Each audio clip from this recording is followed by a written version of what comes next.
Again, after 100 years, Glaurung, the first of the Uruk-loki, the fire drakes of the north, issued from Angband's gates by night. He was yet young and scarce half grown, for long and slow is the life of the dragons.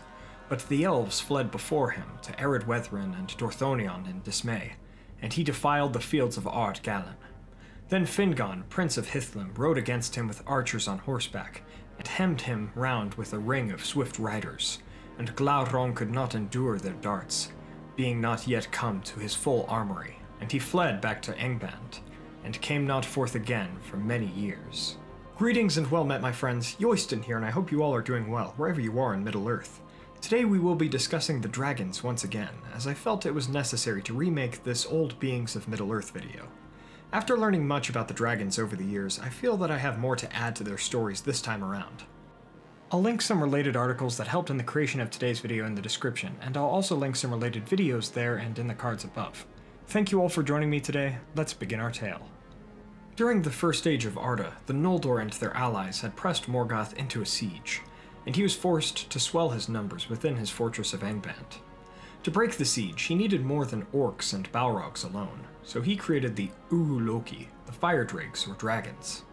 These massive creatures, whose lives spanned many more years than those of men, were depicted with scales that were strong like armor, claws sharp like swords, and minds that were even sharper. Usually the dragons took the colors of black, red, or gold. They could speak, using forked tongues and razor-sharp teeth, and even Glaurung could place spells upon people through his words and eyes. Now, no one quite knows how the dragons came to be. They may be corrupted and embodied Maiar, or the machinations and parts of Morgoth's being, what I might call drones, or they could be akin to balrogs and other creatures, possibly being corrupted great eagles.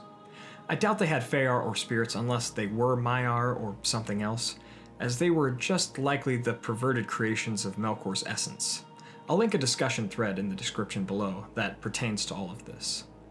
Anyway, many walked upon 4 legs, and some had wings while others did not. Longworms may have been dragons without legs or wings, as indicated by descriptions of Scatha or Shatha. The pronunciation is disputed in the works. The first winged dragons appeared in the War of Wrath, but before then, they did not have wings.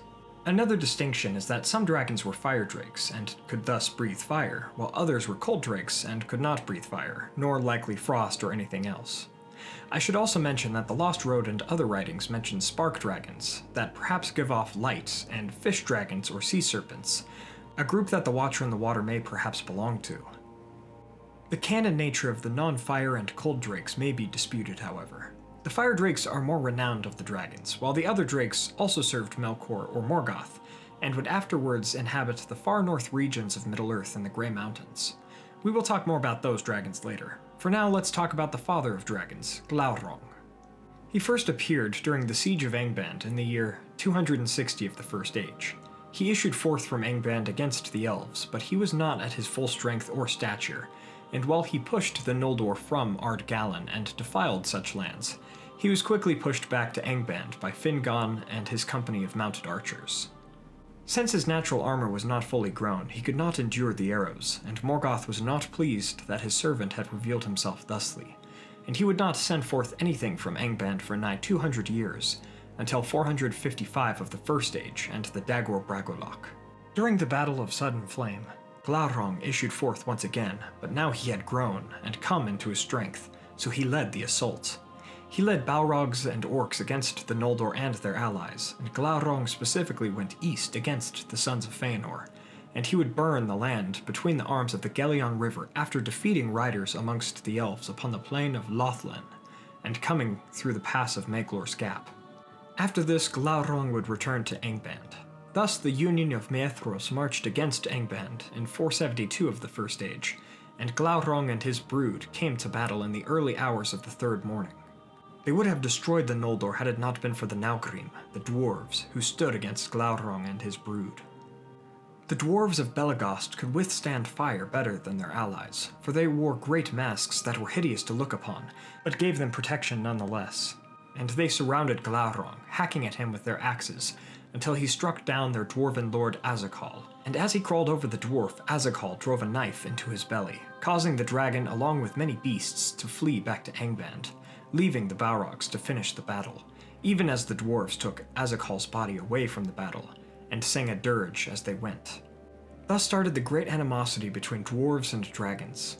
Glaurung was next seen in the Battle of Tum Haled in 495 of the First Age, and he led the sacking of Nargothrond. Using the bridge over the river Narog, he destroyed the doors of Felagund. He would also put a spell upon Thorin, furthering the curse levied upon the House of Horin. In the following year, Glaurung, who resided in Nargothrond upon its riches after driving his orcs away, was disturbed by a company from Doriath. This company included Nienor, Thorin's sister, and after creating a reeking steam from the river Narog, he went to Nienor and put a spell upon her also, wiping her memory and leaving her to wander in the wild.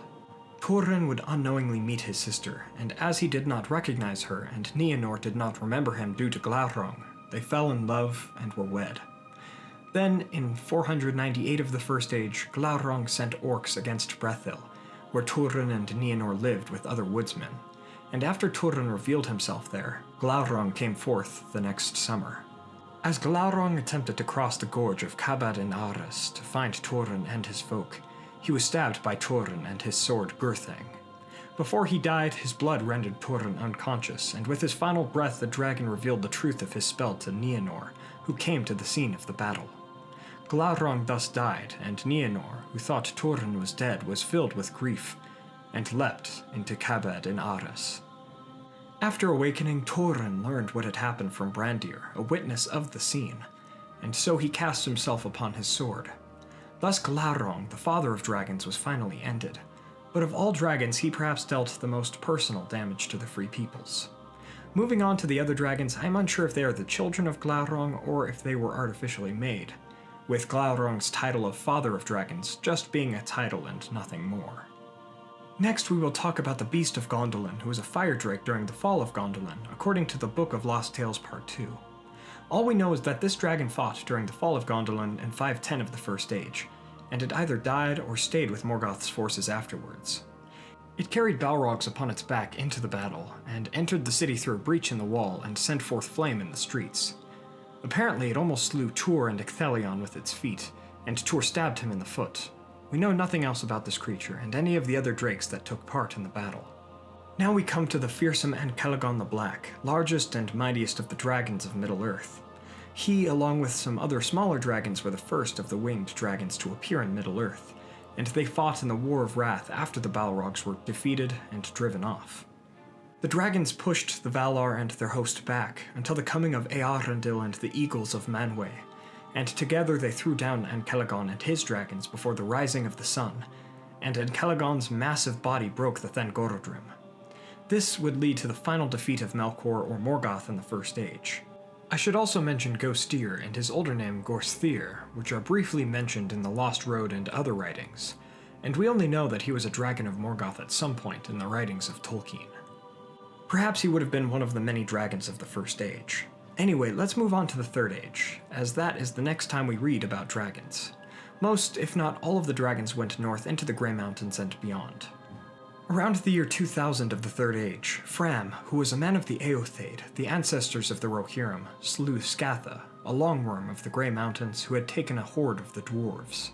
Fram and his people claimed the dragon horde, to the dismay of the dwarves whose horde it had once been, and Fram insulted them by sending them the teeth of the dragon and claiming that they are better than the jewels that the dwarves have in their treasuries.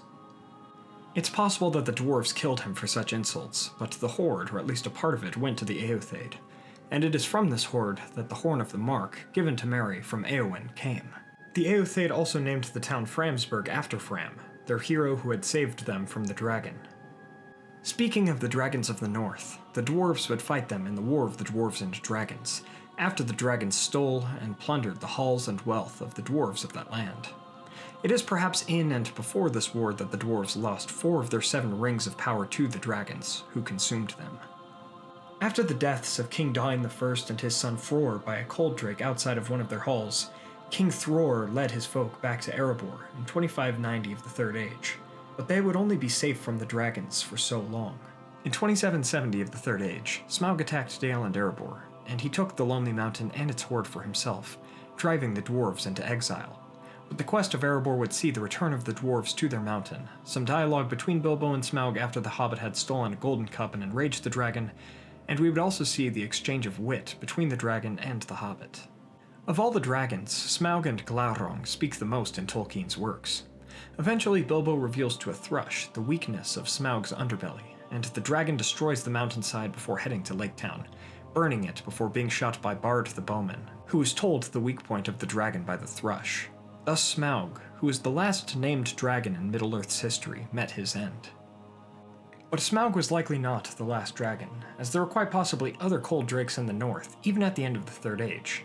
And in the Fellowship of the Ring, Gandalf says, quote, "There is not now any dragon left on earth in which the old fire is hot enough, nor was there ever any dragon, not even Ancalagon the Black, who could have harmed the One Ring." End quote. Anyway, it seems any remaining dragons were weaker than those that came before, even in comparison to Smaug, but they remained in tales told by hobbits and others, and even as we saw in the beginning of the Fellowship of the Ring, the imagery of dragons yet remained in at least one of Gandalf's fireworks of that time. Thus we are brought to the end of our tale about the dragons of Middle-earth. It is worth noting that all of the named dragons were slain by men save Ancalagon, for Eärendil was a half-elf who chose to be an elf, but it is interesting that at heart he would have chosen to be a man.